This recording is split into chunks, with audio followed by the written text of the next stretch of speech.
I know I'm probably a bit late to this video because, like the fake E3, all the game announcements and stuff happened like over a month ago, but honestly, there's just so many games coming out this year and it gives me something to look forward to in life. Like I don't know if anyone else relates to this like feeling, but like if your main hobby is like video games and like there's not a lot else to look forward to besides like video game releases, that can be just like enough motivation to like get you through. So like honestly, I just kind of want to talk about like all the games and stuff I'm looking forward to, mainly the ones coming out this year. 2027 has a majority of like the really big games for me, like Final Fantasy VII Revelations, like Genesis, probably Dragon Quest 12, the new Stellar Blade game. But honestly, 2026 still has like a ton of really good games coming out, and I'm pretty excited for them. It's just we kind of gotta wait a little bit. The first game I want to get into, which is a game that really surprised me when it was announced. I didn't really consider a game like this, but now that it exists, I'm like actually really excited for it.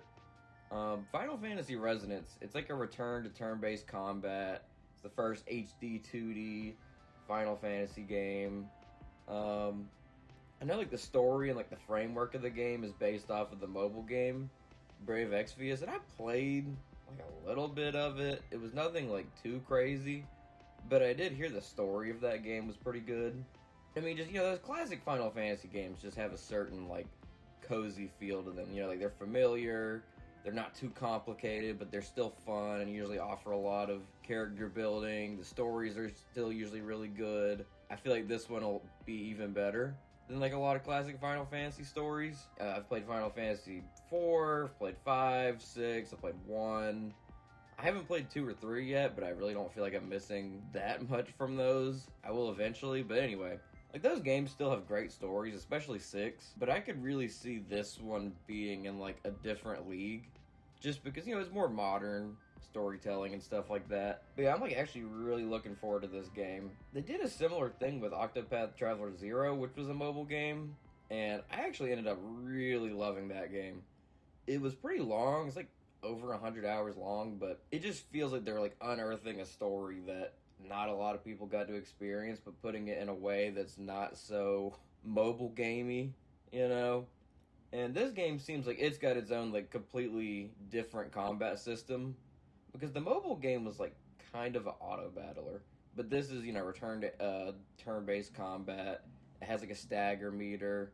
They have like this cool vision system where you use the other Final Fantasy heroes from the other games, and this just seems like it's a big love letter to like classic Final Fantasy and just the whole like series in general. So like honestly, I'm like really excited for this game. But it comes out in October, which is not too long of a wait. The next game, which is something that comes out a lot sooner, or a little sooner, is Fire Emblem Fortune's Weave. I really haven't played that much Fire Emblem in my life. I've played Three Houses, I've played Engage, I've played, I think it's Conquest, the one with Corrin in it.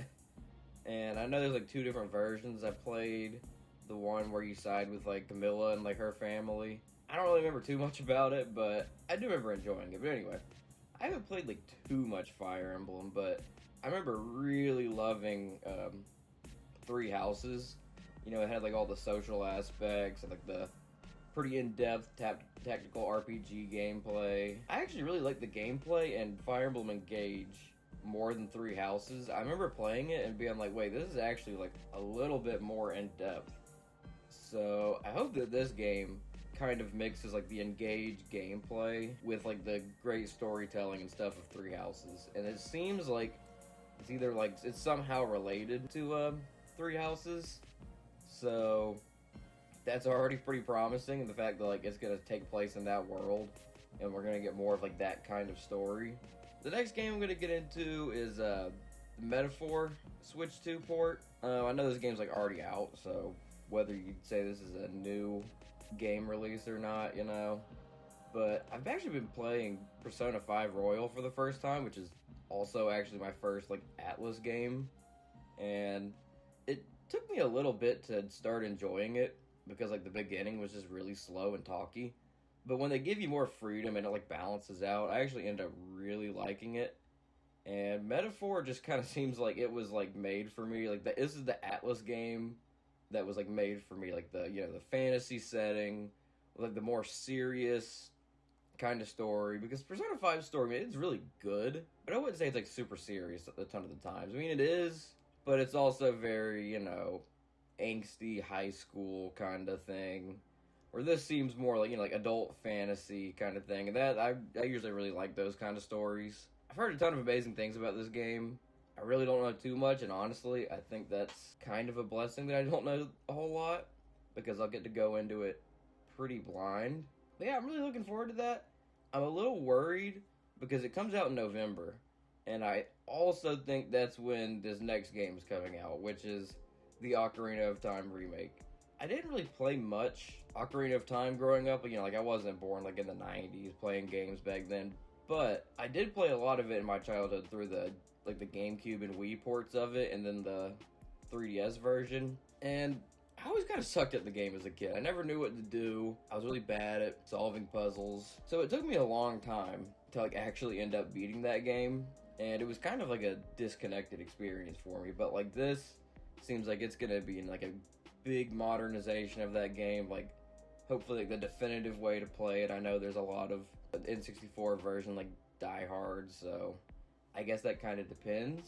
There's still like a ton of mystery surrounding this game. Like we really don't know exactly how it's gonna be. Like is it gonna be like a pretty faithful remake with just things touched up, or are they gonna change things up a bit? Personally, I hope they changed up a bit, but also keep it like pretty familiar. I kind of hope you get more freedom in like how you explore the world and like the order you can do things in. I think there's some freedom in the order you do dungeons in the original.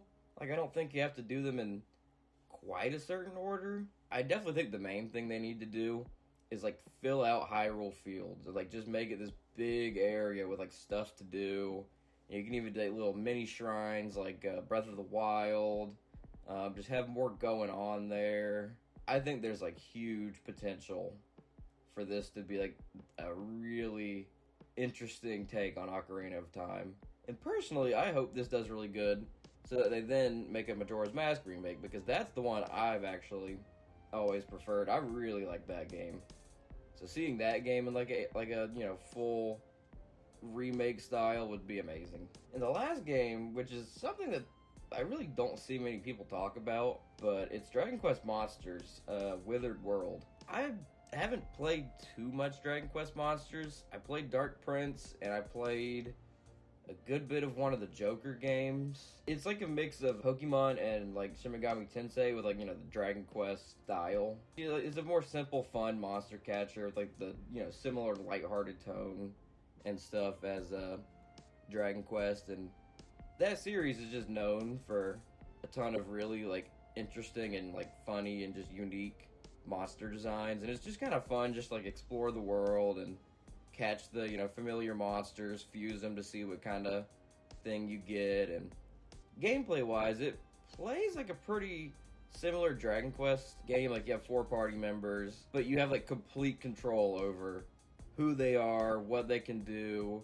So honestly, it offers a lot more like a unique party building system than like the typical like Dragon Quest game does, which I really like. This one seems to be based off of Dragon Quest V, kind of like Dark Prince was based off of Dragon Quest IV. And the story of that game was good, but it was nothing like it's gonna like stick with you forever kind of thing. But it was still really good. So I don't know. I think this game will just be another cozy, fun like RPG. Monster catcher kind of thing. I'm glad this one's gonna be on the Switch too, and like PlayStation 5, I think, so it can have like the better graphics, because Dark Prince, when it launched, it was a Switch 1 exclusive, and it looked rough. Like it was pretty bad looking at times. So this one, like, it doesn't look super ambitious because it's got to be also it's also coming to Switch 1. But I'm just so glad that there is a Switch 2 version that makes the image quality clearer, like the textures look better, because that Dragon Quest Monsters on Switch 1 was pretty rough looking. But overall, it was still a really enjoyable game, and I feel like this is something that, like, a game that I haven't really heard too many people talk about, but I'm honestly pretty excited for it. But those are all the games I'm looking forward to in 2026 so far. There might be like a couple that I missed. I just like to have games to look forward to and just to talk about them, because you know, you go online these days and it's just constantly bleak news and stuff that just gets you feeling down and hopeless about the world. But as corny as it sounds, you know, just like having a couple of good game releases that you look forward to and something that like gets you really excited can like honestly just be enough to like get you going in the morning and to like motivate you to just keep going. And honestly, just talking about these games is just really fun. So I'll probably have another video talking about the games that are coming out in 2027. Yeah, you got Xenoblade Genesis, which is still unbelievable to me that that's a thing. Final Fantasy VII Revelation, Pokemon Winds and Waves, which looks to be like really promising. Dragon Quest 12, Stellar Blade. Well, we don't know if those two aren't really confirmed, but it's likely. But anyway, hope you guys enjoyed this video. If you did, you know, leave a like and like a comment about like the games you're excited about, or if you can relate to anything I was saying. Consider subscribing. You know, I'm gonna have plenty more videos like this, game reviews, other similar types of videos. But yeah.